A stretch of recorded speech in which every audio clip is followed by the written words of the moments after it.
in prutas dito sa amin, no. Mga prutas sa amin ay mga matamis talaga at saka masarap. So kung nakikita nyo talaga siya, itong prutas na to ay paborito ko talaga siyang kainin. Tinatawag to sa amin hagupit. Yan, hagupit.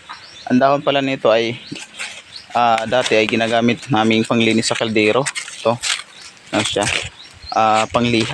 Pangliha sa mga kahoy dati. Yan. Ay, at ito talaga ang ginagamit ng panglinis sa kaldero. Yang dahon ng hagupit. Yan. So, tikman na natin tong ano.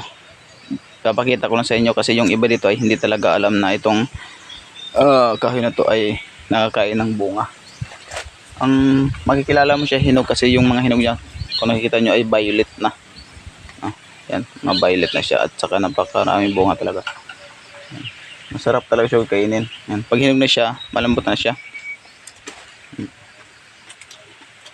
Tinatawag sa aming hagupit. Ang lasa niya, tamang-tama lang talagang tamis niya.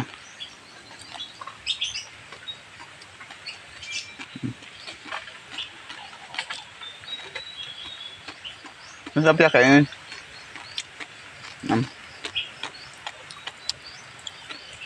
Hagupit. Ito ay kinakain rin sa mga ibon.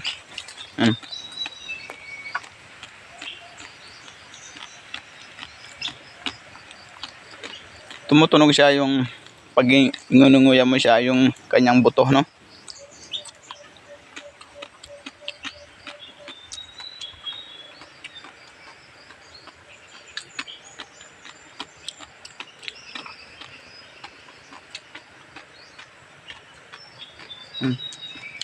Tamis gid siya.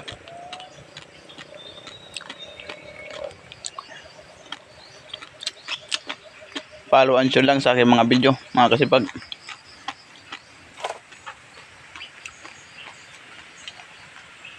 Supportahan nyo naman ang page ko.